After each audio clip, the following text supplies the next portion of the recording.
I use TMS and EEG as well as rTMS to examine GABAergic deficits in patients with schizophrenia and with depression.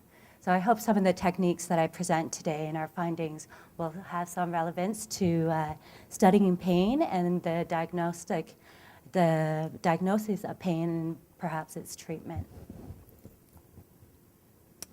Today I'm going to be talking briefly about GABA and its role in the brain and how we can index GABAergic inhibitory activity using TMS and discuss some of the evidence available for GABAergic deficits using TMS in patients with chronic pain.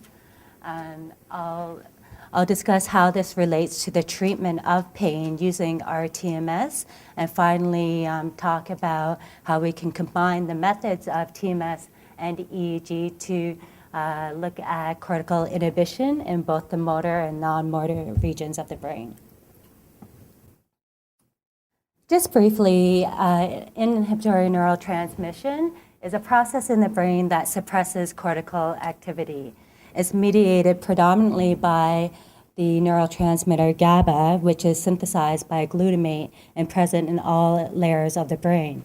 And as yesterday morning, Dr. Cooper and others have shown that GABA inhibition is plays an important role in both the perception and modulation of pain.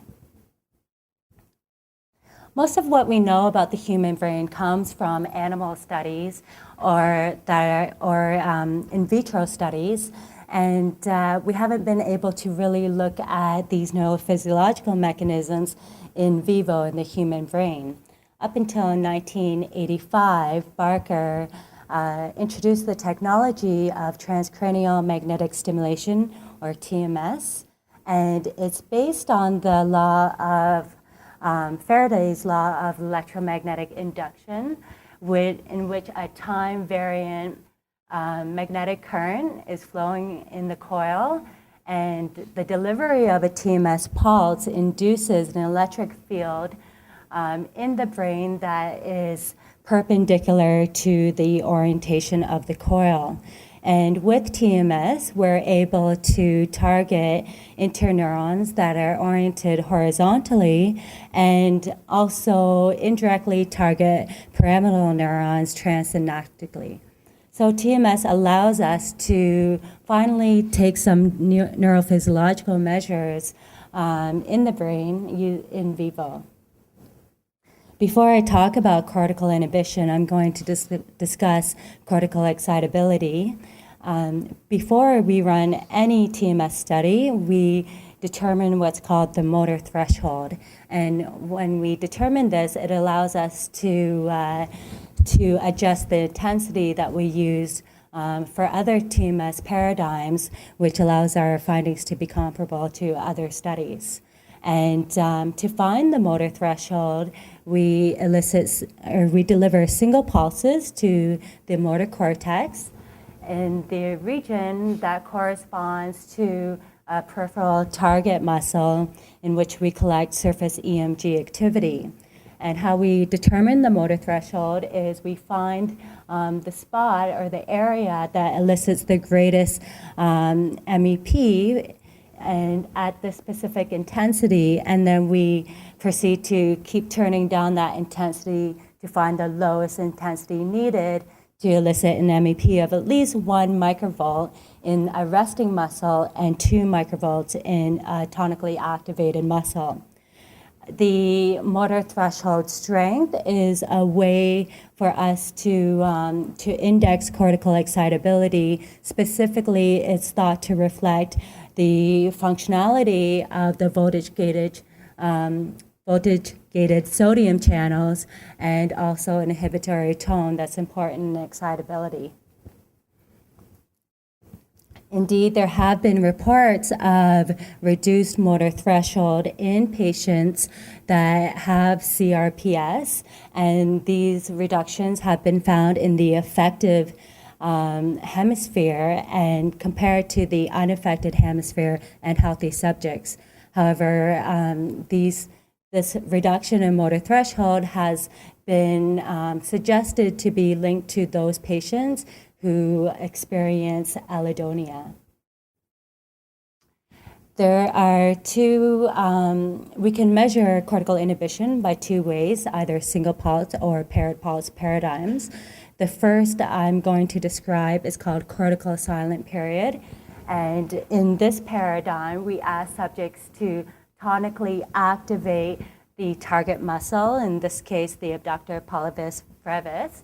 And you can see in the EMG trace the activation of the muscle. And then when we deliver the TMS pulse suprathreshold above the motor threshold, we get a cessation of activity. And it's that duration of activity that provides a measure of GABA-B receptor activity. And it's been shown that this CSP duration is prolonged by the administration of GABA-B agonist baclofen.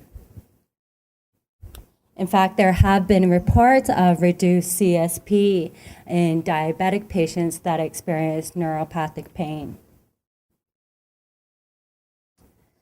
Paired pulse paradigms include short interval cortical inhibition. And in these type of paired paradigms, what we do is we look at the EMG MEP and we compare the size of the MEP when a test stimulus is delivered alone, so one TMS pulse. And when we condition this test stimulus with a pulse that's subthreshold, so at 80%, we get an inhibition of the motor evoked potential. And when this is delivered between 1 and 5 milliseconds, it's a index of GABA-A receptor inhibitory neurotransmission that's been shown to be enhanced with lorazepam. There have been studies that have shown SICI deficits in patients with CRPS in the affected hand. Long interval cortical inhibition, as the name suggests, the delivery of the two stimuli are delivered between 50 and 150 milliseconds apart, and they are delivered at the same suprathreshold intensity. And again, you can see that the second MEP of the test stimulus, when it's conditioned, is inhibited. And it's about 50% in healthy individuals. And this process is, again, believed to be mediated by GABA-B inhibitory activity similar to the CSP. I was unable to find any reports of LICI deficits in pain syndromes, not that I'm not sure if it's been done or not. What's of particular interest, perhaps to you, is the integration of sensory and motor systems. And using sensory afferent inhibition, we pair an electrical stimulus subthreshold to the median nerve and then apply a suprathreshold TMS pulse to the contralateral hemisphere. And I borrowed this figure by Torton al. And the delivery of the TMS pulse elicits an MEP, but when you condition it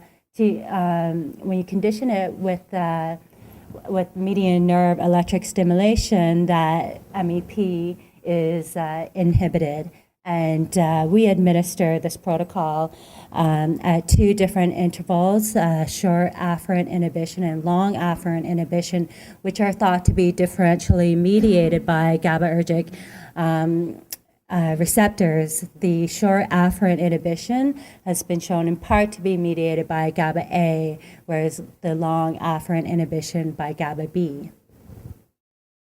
It's been suggested that sensorimotor integration is altered in patients with CRPS. However, no studies today have been able to demonstrate such deficits. So I've described GABA and its role in the brain and how we can index it with TMS and the evidence of a handful of studies that have shown these deficits with TMS in patients with pain. But how does this relate to the treatment with rTMS? This is a picture of the stimulators that we use in my lab. And with repetitive TMS, as the name suggests, we deliver repeated magnetic pulses to the cortex at the same stimulus intensity. And it's been shown that rTMS applied to the motor cortex is able to influence pain modulation, both in laboratory-induced pain and also in patients who suffer from neuropathic pain. It's also been shown in the motor cortex that greater pain relief is achieved with greater stimulation frequency. And we have also shown this, that this could be in part due to its effect on GABA-A and GABA-B inhibitory neurotransmission that have both been shown to be increased with rTMS over the motor cortex. And Dr. Daskalakis, my supervisor, showed that the greater frequency, the greater the rTMS frequency, the greater the prolongation of the CSP duration following one session of rTMS over the motor cortex in healthy individuals. rTMS has also been applied in the prefrontal regions owing to its role in the inhibition of the perception of pain. And it's possible that the effects of rTMS over the dorsolateral prefrontal cortex may result from this region's connections with subcortical regions, or as Dr. Saab referred to as last night as the matrix involved in the pain perception and modulation. So there's been some promise in using rTMS over the prefrontal region in reducing pain by about 19%, and that these effects last for about 2 weeks, possibly due to changes in plasticity. But as I mentioned in the previous slide, measuring inhibition in the motor cortex has shown reliably some deficits in inhibition in pain subjects. But what about other areas, the prefrontal cortex, that plays a role in the pain perception and modulation? And up until 1997, and in our lab, 10 years later, 2007, we started to combine TMS and EEG. Before, this wasn't possible because of the TMS artifact introduced into the EEG, but with the advancement of EEG amplifiers, we are now able to get around that TMS artifact. And some labs, how we get around it, some labs use the sample and hold technique where they stop recording EEG during the delivery of the TMS pulse. In our lab, we use a very high sampling rate. And this has allowed us to look at inhibition in other areas of the brain, including the dorsolateral prefrontal cortex that's implicated in both schizophrenia and depression, but also is relevant to pain. Again, we were limited previously measuring inhibition from the motor cortex and looking at the EMG activity as a measure of inhibition. But now, with the combination of TMS EEG, we're not only able to look at the EMG signal, but also the EEG signal. So the first two panels is looking at, I think the battery died. The first two panels are looking at inhibition using the traditional EMG, and the inhibition after we condition the test stimulus with the conditioning stimulus. And looking now at the EEG activity, we can see an increase in cortical evoked activity following the delivery of a TMS pulse, a single one. But when we deliver in a paired pulse paradigm, we see an inhibition of this cortical evoked activity.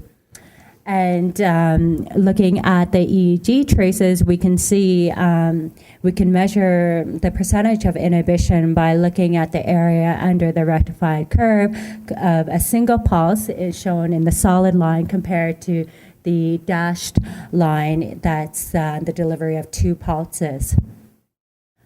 Looking at this topographically, we can see that there's an increase in cortical evoked activity following a single pulse of TMS in the motor cortex, and that this activity is suppressed and when there is a delivery of 2 pulses together. Of course, we need to evaluate the ability of being able to measure inhibition with EEG, and we indeed show that our measures of inhibition with EMG correlate with those of EEG.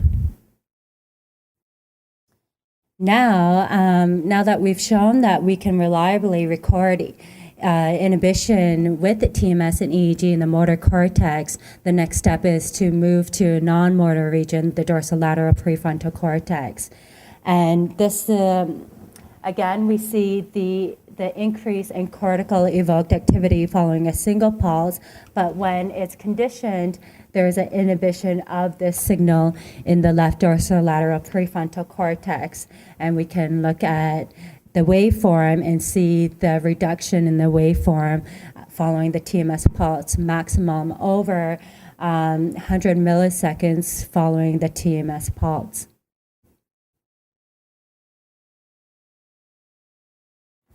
Now I've been able to demonstrate that we can record inhibition from the motor region and the dorsolateral prefrontal cortex, and in healthy subjects, it resulted in the inhibition.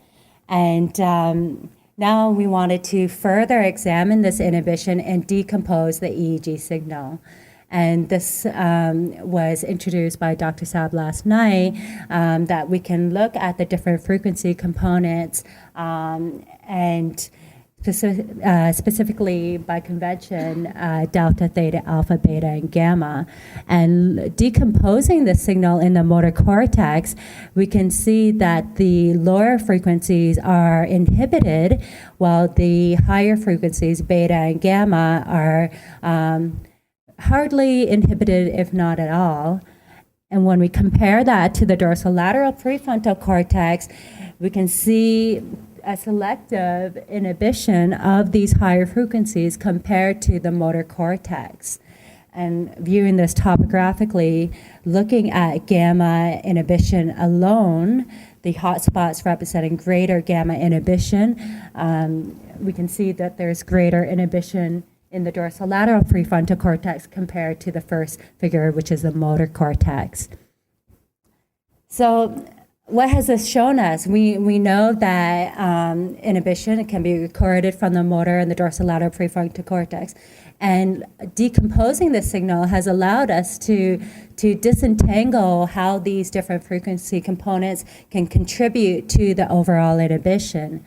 And we wanted then to look at the inhibition of gamma in patients with schizophrenia with known GABAergic deficits, known prefrontal deficits, and see if we see the same pattern or something different compared to patients with bipolar disorder that are on the same spectrum. And we found that in the motor cortex, there were no differences between the two patient populations with healthy subjects. But in the dorsolateral prefrontal cortex, we found that patients with bipolar disorder and healthy subjects were similar, but patients with schizophrenia had a selective deficit in the inhibition of gamma in the dorsolateral prefrontal cortex. This we published in Brain last year, and now we're extending this finding to see if we can call this a biomarker of schizophrenia. We're extending it to first-degree relatives, other patient populations, and of course getting genetic samples as well. And this may also be relevant to the pain population, given the known GABAergic and prefrontal deficits in those patients. So why are we studying gamma? What's the interest in gamma, the frequency band between 30 and 80 or 100 hertz? And the reason why we're interested in gamma, as I alluded to in the previous slide, is that it's mediated by GABAergic activity. In fact, here's a slide from Whittington and colleagues in 1995 that showed that the activation of glutamatergic receptors of rat hippocampal slices results in synchronous oscillatory activity in the 40 hertz range.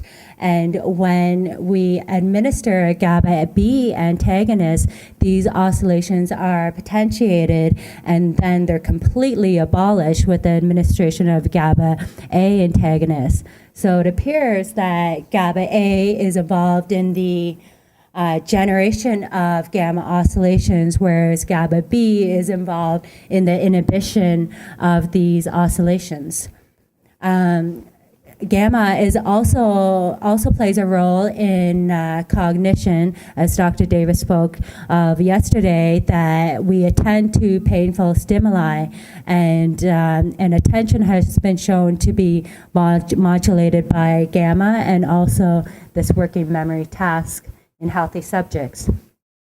Just as an example, schizophrenia patients with GABAergic deficits show a lack of modulation of gamma oscillatory activity when they're participating in a working memory task that's in the frontal region, and it's this excessive activity that may be related to the lack of gamma inhibition we saw in the previous slides in the dorsolateral prefrontal cortex. I'm going to switch gears quickly, and instead of looking in the same cortical region of inhibition, we're going to look at inhibition across hemispheres. And previously, we've been limited to the motor cortex, applying a conditioning stimulus to the right cortex and a test stimulus to the left cortex, and looking at the difference between EMG motor evoked potentials. But now with TMS EEG, we can look at the signal we've called interhemispheric signal propagation, looking at the delivery of the MEP when it's delivered to the left motor cortex compared to the corresponding region in the right cortex. And you can see that there is an inhibition of the signal that in the right versus left. And we looked at its relationship to FA using DTI, and we found there was an inverse relationship between both the motor cortex and the dorsolateral prefrontal cortex. We also looked at its role in personality. Again, from Dr. Davis's presentation yesterday, she mentioned that personality may play a factor in how you perceive pain, how pain is how one is resilient to pain, and how they may respond to treatment. And so this may provide some further information of studying pain and looking at individual variability.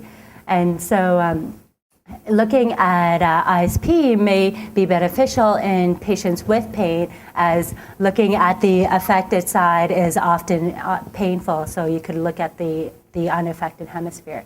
So I hope that I've been able to show you that there are cortical inhibition deficits shown with TMS in patients with CRPS and other neuropathic pains, that these deficits can be further explored with TMS EEG, and this may be relevant because motor cortex disinhibition has been associated with the abolishment of 20 Hz activity in both chronic and provoked pain. I think it'd be interesting to look further on how our TMS exerts its analgesic effects on pain by using these methods, as our TMS has been shown to potentiate gamma oscillatory activity and inhibit oscillatory activity in patients with schizophrenia. I want to thank my supervisor, Dr. Jeff Daskalakis, especially since he couldn't come today and allowed me to come in his place, and Drs. Faranack Farzan, Paul Fitzgerald, and Robert Chen, our funding bodies, as well as RSDSA, and I'd be happy to take any questions.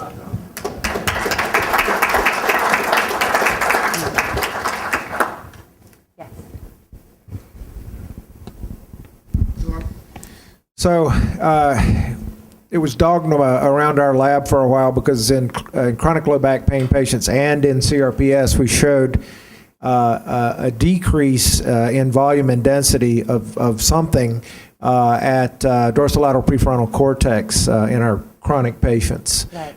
And it was dogma that this was a reduction in neuronal volume and density until I came to the last meeting we did, the glia meeting, and some young man from Arizona said, well, maybe it's just glia that's shrunk up and not functioning, not doing its job anymore. And of course, you have an 80% possibility that that's correct because that's 80% of the substance there.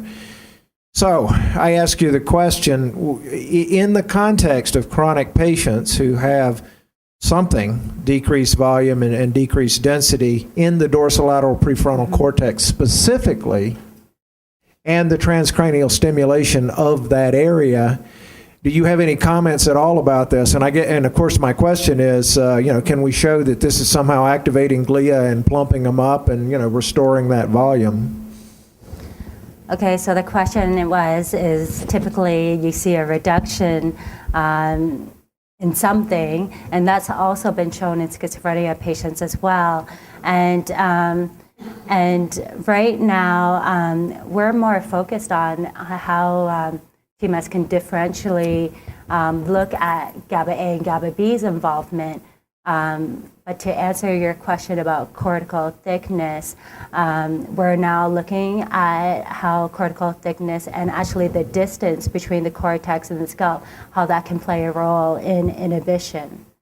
In terms of being able to examine glial activity, as of right now, I'm not aware of any TMS measure for glial activity at this point.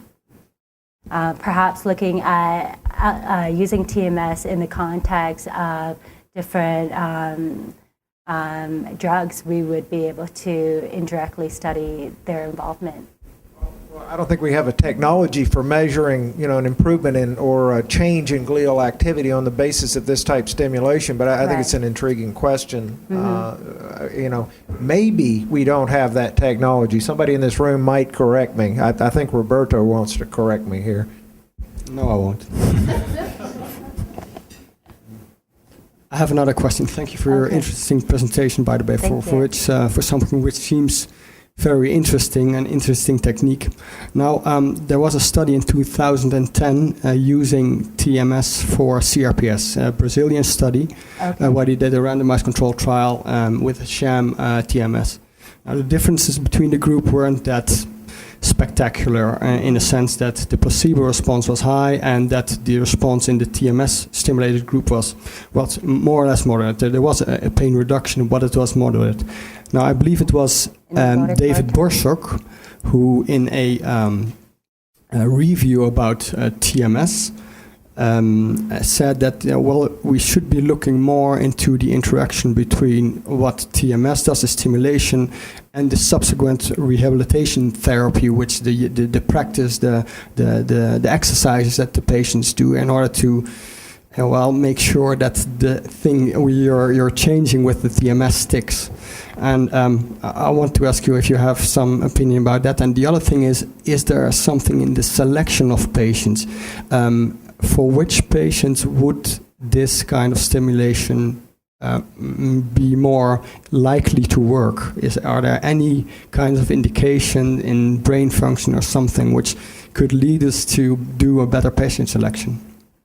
Well, the techniques for measuring cortical inhibition is a diagnostic technique. So there's no change in brain function. So really, any patient would be suitable for this type of measurement. Now, I realize in the motor cortex, at least, delivering a TMS pulse is going to elicit an MEP, so that could potentially be painful. But if you want to look at other non-motor regions, I think any patient may be suitable. What was your first question? What's It's related to the use of physical therapy or occupational therapy in order to enhance the Right. effect of TMS. We're actually starting in our lab looking at changes in cortical inhibition pre-post exercise. It's an excellent question, and also during meditation. So there's many our lab is switching views also in high performance athletes as well. So it's possible that physical therapy could change measures of inhibition. One paradigm that I didn't present today is called paired associative stimulation, and it's similar to SAI, where you stimulate the median nerve and the contralateral motor area. But it's repetitive stimulation over a period of time, which results in long-term potentiation like plasticity. And we've been able to show in the motor cortex that it results in motor learning and a potentiation of MEP, of cortical excitability.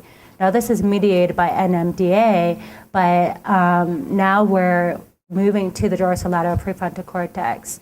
And it's possible that other areas may help, or even if you stick to the motor cortex, looking at stimulating adjacent areas to the limb that's affected may have some benefit. Can I also comment on this question? Sure. Sorry. So the reason I asked Mera here, I think in two ways, this could be really game-changing for treatment. And your question about what's the best patient, one might be a patient that can't take drugs, as many CRPS patients have these bizarre responses to drugs, very atypical, like my son, like others. So this is a non-pharmacological pain treatment. That's huge, you know. And the other one is that there are hundreds of ways to administer this, and these studies have picked their favorite way. There's also electrical stimulation aside from magnetic, and if you add all that up, there may be thousands or tens of thousands separate ways to do this, and I doubt we found the most optimal way yet. But when we do, it could be very beneficial. So.